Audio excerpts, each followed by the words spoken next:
Ex-wife regrets betraying police officer. Hello, true story. My name is Evan. I really appreciate how you give guys a voice to share what they've been through. It's therapeutic just knowing there's a place where I can lay out everything, not just the surface details, but the whole story, the good, the bad, and the ugly. I'm a police officer, and I never thought I'd be writing something like this. I've always seen myself as a man of discipline, structure, and self-control. But when it comes to relationships, when betrayal hits you out of nowhere, there's no amount of training that prepares you for that kind of emotional ambush. I want to tell you about my ex-wife, how we met, what we had, and how it all fell apart. I'll warn you, this is going to be long. I need to get it all out, and I'm not holding anything back. Maybe some guy out there will read this or hear this, and it'll keep him from going through what I went through. How we met. I first met my ex-wife Angela during a community outreach event called Officers Supporting the Kids. It was one of those things where the department partnered with a couple of local nonprofits, and the whole purpose was just to bring police officers together with inner city children and teenagers in a fun way. The event that year was a basketball game, officers versus the teens. The point was not to dominate them on the court, but to interact, laugh, and show the community that we're not just uniforms, tickets, and arrests. We're human beings who care about them. I remember that day clearly. The gym was packed. There were kids screaming in the bleachers, local reporters taking pictures, and officers trying to prove they still had some athletic juice in their legs. I used to play basketball in high school, so I was decent enough. I wasn't trying to show off, but let's just say I wasn't the worst out there either. After the game, there was food and a sort of fair setup in the parking lot. Face painting, booths for kids to sign up for tutoring programs, giveaways, that kind of thing. I was walking around, still sweating from the game, when I met Angela. She was volunteering at one of the booths, helping kids sign up for an after-school mentorship program. She had this energy about her, bubbly, warm, the kind of person who seemed like she could light up a room just by standing in it. We struck up a conversation. She told me she wasn't part of the police department, just a volunteer who worked at a local nonprofit. I liked that. It made her feel like she cared about people, the kind of woman who wanted to give back. She complimented me on how well I played, joked that I should have passed the ball more, and we just clicked from there. The early days. We started dating soon after. At first, everything was perfect. She was supportive of my job, even though she knew the hours were tough and the work was stressful. She used to bring me dinner when I worked late shifts. She'd leave little notes in my car when she borrowed it. She made me feel like I was the luckiest guy in the world. About 2 years later, we got married. The wedding wasn't huge, but it was beautiful. A lot of my fellow officers showed up in uniform, and there was this great moment when they lined up with sabers as we walked out of the church. Angela cried when she saw it. She said she was proud to be a police officer's wife. Back then, I believed her. Marriage in the beginning was good. We didn't have kids yet, but we talked about it. She wanted 2 or 3. I wanted at least 1 son. We started looking at houses together, budgeting for the future, building something, or at least that's what I thought we were building. The shift. It's funny how small things add up. You don't notice the distance right away. First, it's a couple of little excuses, then it's a cold shoulder, and before you know it, the woman you share a bed with feels like a stranger. I work long hours as a cop. That's just part of the life. Some weeks I'm pulling double shifts, other weeks I'm working nights, missing holidays, birthdays, even anniversaries. Angela used to say she understood, but somewhere along the line, that changed. I started noticing she didn't want to be intimate anymore. At first, she said it was because she was stressed with work. Then she said she was tired. Then she said she just wasn't in the mood. I didn't want to be one of those guys who pressured his wife, so I let it slide at first. But after a few weeks turned into months, I started to realize this wasn't normal. Whenever I brought it up, she'd flip it on me. "You're never home," she'd say. "When you finally are home, you expect me to just turn it on like a switch. I can't do that, Evan." I tried to explain that I wasn't asking for perfection. I just wanted us to be close again. She brushed me off. That's when the suspicion started. Suspicions. The first thing I noticed was her phone. She started keeping it on silent all the time. She used to leave it on the counter, charging, not a care in the world. Suddenly, it was glued to her hand. If it buzzed, she grabbed it immediately. If I asked who it was, she'd say, "Just a friend from work," or "Nobody important." Then I noticed she was gone more often. She'd say she was going shopping or going to see a friend or hitting the gym, but her excuses didn't always line up. One time she said she was with her friend Sarah, but later Sarah posted a picture on Instagram showing she was at dinner with her husband. Another time Angela said she went to Target, but when I asked what she bought, she couldn't name a single thing. The last straw for me was when I came home early from a shift and found her on the phone in our bedroom. She was under the covers, whispering, and when she saw me, she jumped like I'd caught her doing something wrong. She hung up immediately and said she was just talking to her sister. But here's the thing. Her sister lives out of the country, and the time zone difference would have made it 3 a.m. over there. That's when I knew. Taking action. Being a cop, I know how to investigate. I know how to follow leads, gather evidence, and connect dots. And I hate to admit it, but I turned those skills on my own wife. First, I set up cameras inside the house. Nothing crazy, just a couple of small ones in the living room, kitchen, and hallway. I also put a tracker in her car. I told myself it was just to ease my mind, but deep down, I already knew what I was going to find. It didn't take long. The tracker showed me that she was going to the same house almost every day when I was at work. Always the same address. I didn't recognize it. It wasn't one of her friends. It wasn't her family. And it wasn't a store or gym.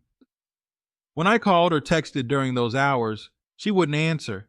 She'd get back to me later with some excuse like, "Oh, I was in the shower," or "My phone was charging." Meanwhile, I was at work trying to focus on my job, responding to calls, writing reports, backing up my fellow officers, and all I could think about was what my wife was doing while I was out risking my life. My colleagues noticed. They pulled me aside and said, "Evan, you're off your game. You need to figure out what's going on at home before it gets you hurt out here." They were right. Taking leave, I couldn't keep living in that state of distraction. I put in for a 3-week leave of absence. Officially, I told the department I needed a break for personal reasons, but the truth was I needed to catch my wife. During that leave, I dug deeper. I checked her phone when she left it unattended. I combed through her emails. I watched the camera footage. What I found confirmed my worst fears. She had met a guy online, some dating app. They'd been talking for months. It didn't take long for the conversation to turn sexual. She sent him pictures, videos, and God knows what else. Then they started meeting in person. The house she kept going to, that was his place. The part that broke me wasn't just the cheating itself, but the way she talked to him. She was excited, flirty, alive, in a way she hadn't been with me in a long time. One night, I read a message where he asked her if she thought she might be pregnant after he finished inside her. That one stopped me cold. I stared at that screen and felt my blood boil. I wanted to snap. I wanted to confront her, scream at her, maybe worse. But then I remembered something an old sergeant once told me. Never throw away your future over someone who isn't worth it. I took a deep breath and made a plan. The confrontation. When she came home that night, I was waiting for her. I told her I knew everything. At first, she tried to deny it. "You're crazy, Evan. You're paranoid." But when I showed her the evidence, The messages, the tracker logs, the camera footage. She broke down. "I'm sorry," she cried. "I didn't mean for it to happen." That's the thing cheaters always say. "I didn't mean for it to happen." Like it was some accident, like she tripped and fell into another man's bed. I told her to get out, right then, right there. Pack a bag and go. She begged me to let her stay, said we could work it out, said it was just a mistake. I didn't care. I wasn't going to share my bed with a woman who was moaning for another man over the phone in that very same bed. She left that night. Divorce. I didn't waste any time. The next day, I contacted a lawyer and had her served with the divorce papers. She fought me on it, of course. She wanted the house. She wanted part of my retirement. She even tried to go after permanent alimony, claiming she had sacrificed her career to support mine. That was a joke. She had a full-time job the entire marriage. She wasn't some stay-at-home mom who gave up everything for me. My lawyer tore her case apart. In the end, the judge awarded her a small, one-time payment and a share of our savings. She didn't touch my retirement, and she sure as hell didn't get permanent alimony. Walking out of that courtroom, I felt free for the first time in years. Aftermath. Angela tried to reach out a few times after the divorce. She sent me texts, emails, even a letter once. She said she regretted everything, that she missed me, that she wanted another chance. I ignored her. She made her choice when she went online and gave herself to some stranger. The funny thing is, I later heard through mutual acquaintances that the guy she cheated with ghosted her not long after. Once the excitement wore off, he moved on. Now she's single, bitter, and broke. Meanwhile, I rebuilt my life. I focused on my career, got promoted, and put my energy into being the best officer I can be. I've started dating again, slowly, but I'm a lot more careful now. I don't trust as easily. That's my story, true story. I'm not telling it for pity. I'm telling it because men need to know. Betrayal can happen to anyone, even if you think you've got the perfect wife, the perfect marriage, the perfect life. Always trust your instincts. Always protect yourself. Thanks for reading, Evan. Why I Think Marriage is Doomed. Hello, True Story. This is Evan again. You might remember my first email where I shared the story of how my ex-wife betrayed me while I was working as a police officer. I sent it weeks ago and said I'll follow up. Thanks for replying to me. Previously, I talked about how I caught her cheating, the way I confronted her, and how I got through the divorce. That email helped me get a lot off my chest. Writing it down felt like unloading a heavy vest after wearing it too long. But I wanted to follow up because there's more to say. After the divorce, after the dust settled, I started thinking long and hard about what marriage even means anymore, and if it's even worth it. The more I've reflected, the more I've tried dating. The more I've seen how things really are in today's world, the more I've come to a painful conclusion. Marriage is doomed, and women aren't the same anymore. That's not me being bitter for the sake of being bitter. It's me being honest, both with myself and with the reality I see all around me. Picking up the pieces after divorce. When the judge banged the gavel and my divorce was final, I thought the hardest part was behind me. I figured I'd move on, get back to myself, and maybe even start over someday with the right woman. That's what everyone kept telling me. You're a good man, Evan. You'll find someone better. Don't give up on love. Not every woman is like your ex. At first, I believed them. I told myself my situation was just bad luck, that Angela was one of the rotten ones, and that surely there were still women out there who wanted a solid marriage built on loyalty and respect.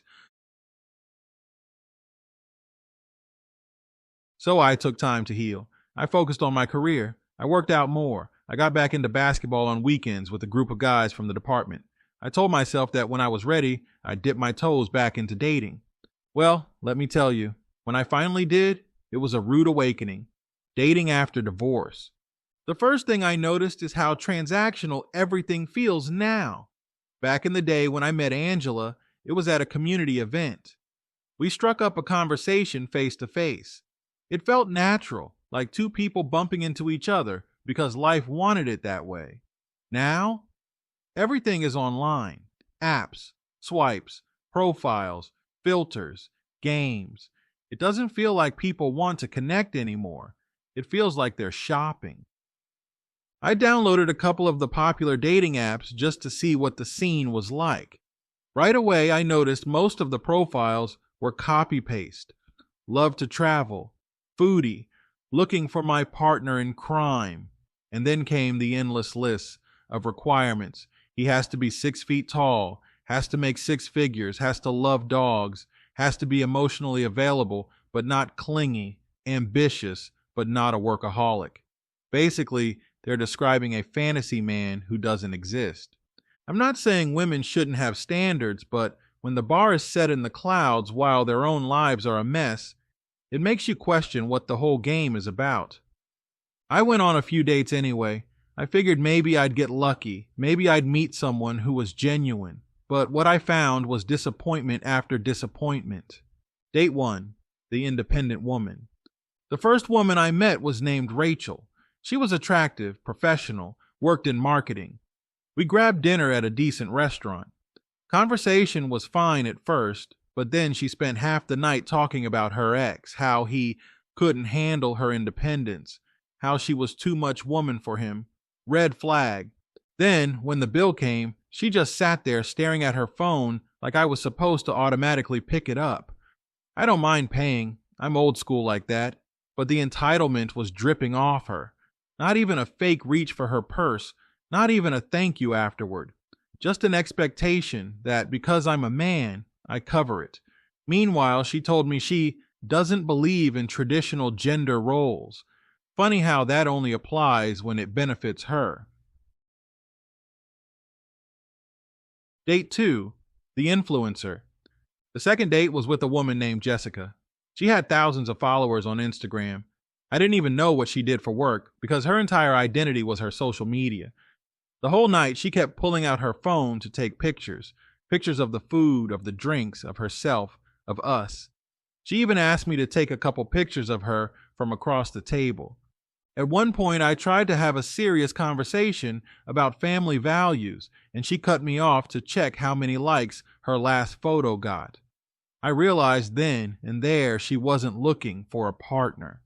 She was looking for a prop in her online life. Date 3, the single mom. Then there was a woman named Lisa. She had 2 kids from 2 different fathers. I don't judge anyone for having kids, but here's the kicker. Right. She told me on the first date that she was done with deadbeat men and that she was looking for a stepdad figure. Now, I'm not against the idea of stepping into that role if I meet the right woman, but the way she laid it out, it felt like she wasn't looking for a partner. She was looking for a paycheck and a babysitter. Meanwhile, she had the nerve to say she wasn't ready for intimacy, but expected me to fully embrace her chaotic situation. A pattern emerges. After a handful of these experiences, I started to see the pattern. Modern dating is not about building something real together. It's about what can I get out of this person in the shortest amount of time. Every woman I met either wanted financial support, emotional validation without giving any back, or a lifestyle upgrade. None of them wanted to actually invest in me as a person. Not one of them asked me real questions about my work, about the stress of being a cop, about my dreams, my fears, my goals. They just assumed because I wear a badge and have a steady career, I'm some endless fountain they can drink from. And the truth is, I started to realize they're not outliers. They're the norm. The bigger picture. Once I stepped back from my own dating experiences, I started noticing the bigger picture all around me. Look at the divorce rates. Look at social media. Look at how many stories you, true story, have shared from men just like me. It feels like marriage used to mean something. My parents were married for over 40 years before my dad passed. They fought, sure, but they stuck it out. They built a life together. They didn't have endless distractions, apps, and DMs tempting them. They didn't see marriage as disposable. Now, marriage is treated like a trial subscription. Women want the wedding, the Instagram pictures, the honeymoon. Then, when the reality sets in that marriage takes sacrifice and loyalty, they bail. And the courts reward them for it. My ex-wife tried to take half of everything I worked for, even my retirement. She wasn't the one working overtime shifts, missing Christmas dinners, dealing with drunks at 3 a.m. She was at home, bored, looking for attention online. And when she found it, she was ready to throw away everything we had built.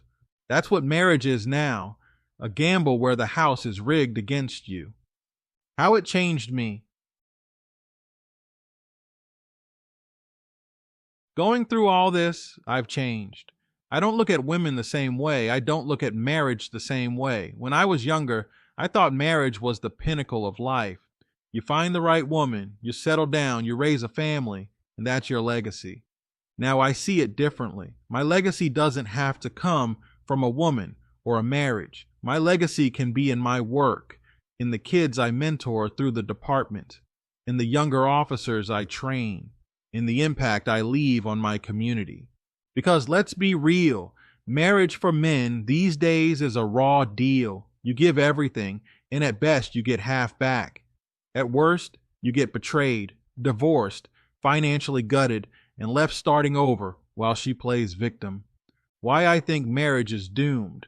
The truth is, I don't think marriage works anymore because the culture doesn't support it. Loyalty isn't valued. Self-gratification is the name of the game. And women, as harsh as this sounds, have more incentive to leave than to stay. They can cheat and still walk away with your money. They can end the marriage and still get alimony. They can destroy a family and still get sympathy. Meanwhile, the man is left holding the bag, painted as the villain no matter what. So why risk it? Why sign a contract where the other person can break it at will and you get punished for it? Trying to date anyway. Even though I knew all this, part of me still wanted to believe. Part of me thought maybe I'd find that one unicorn out there who was different. So I kept trying, even after those first few bad dates. I dated a teacher, a nurse, even another cop. Every time, it ended the same way. Either they weren't serious, or they had baggage they wanted me to carry, or they were juggling multiple men at once. At one point, I was seeing a nurse who seemed promising. She was kind, funny, supportive, or so I thought. Then I found out through mutual friends that she was still living with her ex and telling him they were working things out. Meanwhile, she was telling me she wanted to move forward with me. That's when it hit me like a brick. It's not worth it. Choosing myself. These days, I've stopped dating altogether. When people ask me why, I tell them the truth. I value my peace too much to gamble it away on someone who's probably going to betray me or bleed me dry. Instead, I focus on myself. I hit the gym. I read. I work on my career. I mentor kids who remind me of myself at that age. I hang out with my brothers in blue, guys who understand what loyalty really means. And you know what? I'm happier this way. I sleep better. I don't worry about who's texting my partner when I'm on shift. I don't worry about coming home to a lie. I don't feel like I'm failing at some game that's rigged. Closing thoughts. So yeah, true story. That's where I'm at now. I used to think marriage was the ultimate goal. Now I see it for what it is. A broken institution that doesn't protect men and doesn't encourage women to stay loyal. I know people will call me bitter, but I call it realistic.